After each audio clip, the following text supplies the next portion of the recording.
कार्तिक महात्म्य दूसरा अध्याय। श्री कृष्ण बोले, जब गुणवती अपने पिता और पति का वध दैत्य द्वारा सुनकर रोने लगी, हे पिता, हे नाथ, आप मुझे छोड़कर कहाँ चले गए? हे स्वामी, आपके बिना मैं क्या करूँ, कहाँ जाऊँ? मेरा भरण पोषण कौन करेगा? कौन खाने पीने को देगा? और मैं काम काज में चतुर भी नहीं हूँ, तुम्हारे बिना अनाथ हूँ। अब मैं किसकी शरण लूँ? मैं विधवा हो गई हूँ। विधाता का मेरे ऊपर कोप हुआ है, मैं कैसे जिंदा रहूँ? श्री कृष्ण बोले, इस तरह विलाप करती हुई केले के पत्ते के समान कांपती हुई पछाड़ खाकर गिर पड़ी। थोड़ी देर में सावधान होकर फिर विलाप करने लगी, शोक समुद्र में डूबने लगी।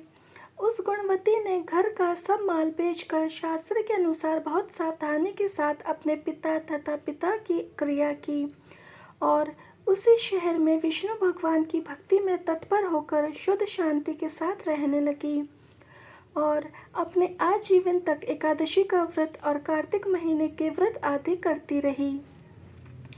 यह दोनों व्रत मुझे अत्यंत प्यारे हैं। इन व्रतों को करने से मोक्ष की प्राप्ति होती है, पुत्र और घर की प्राप्ति होती है। कार्तिक मास की तुला राशि पर सूर्य के आगमन के समय जो प्रातः काल स्नान करे वह महापापी भी भक्ति को प्राप्त होता है। जो मनुष्य स्नान, जागरण, दीपदान और तुलसी के वन का पालन करते हैं, वह विष्णु के रूप में विष्णु भगवान के मंदिर में झाड़ना, सत्या काढ़ना तथा विष्णु की पूजा करते हैं, वह मनुष्य जीवन से मुक्त होते हैं। इस प्रकार कार्तिक में जो मनुष्य 3 दिन भी इन नियमों को पालन करते हैं, वे देवताओं के समान पूज्य होते हैं। फिर जो जीवन भर इनका पालन करते हैं, उनकी समानता कहाँ ही हो सकती है।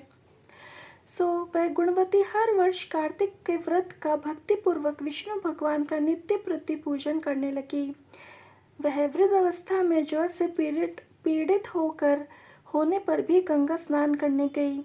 जैसे ही गुणवती जल में घुसी, जाड़े से थर थर कांपने लगी। वैसे ही उसने आकाश से आता हुआ एक विमान देखा। शंख, चक्र, गदा, पद्म आदि अनेक शस्त्रों से युक्त विष्णु के समान स्वरूप वाले पार्षद गरुड़ ध्वजा व सुंदर अप्सराओं से युक्त विमानों में बैठाकर गुणवती को बैकुंठ ले गए और प्रदीप्त अग्नि के समान कांतिमान गुणवान कार्तिक व्रत के प्रभाव से विमान में बैठकर मेरे पास आ गई। जब ब्रह्मा आदि देवताओं की प्रार्थना से मैं पृथ्वी पर अवतरित हुआ, तब वह गण भी मेरे साथ आए।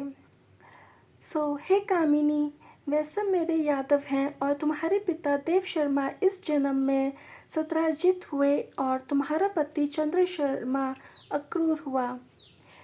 तुम वह गुणवती हो और कार्तिक स्नान के प्रभाव से ही तुम मुझे अति प्रिय हो। तुमने मेरे मंदिर के सामने तुलसी का बगीचा लगाया, सो ये कल्प वृक्ष तुम्हारे आंगन में है। कार्तिक महीने के दीपदान के प्रभाव से तुम्हारे देह व घर में लक्ष्मी स्थिर रूप से है और संपूर्ण व्रत आदि प्रेम से विष्णु भगवान को अर्पण किए हैं, सो तुम मेरी पत्नी हुई। तुमने मृत्यु पर्यंत कार्तिक व्रत किए, इसलिए मुझसे तुम्हारा वियोग नहीं होता। इसी प्रकार कार्तिक व्रत करने वाली तुम्हारी भांति प्रिय होंगे। यज्ञ, दान, व्रत और तप से कार्तिक व्रतों का 16वां अंशफल भी नहीं मिलता। सूत जी बोले, सत्यभामा जी पूर्व जन्म के वृतांत जानकर अति प्रसन्न हुई और भगवान कृष्ण को नमस्कार किया। दूसरा कार्तिक महात्म्य अध्याय संपूर्ण।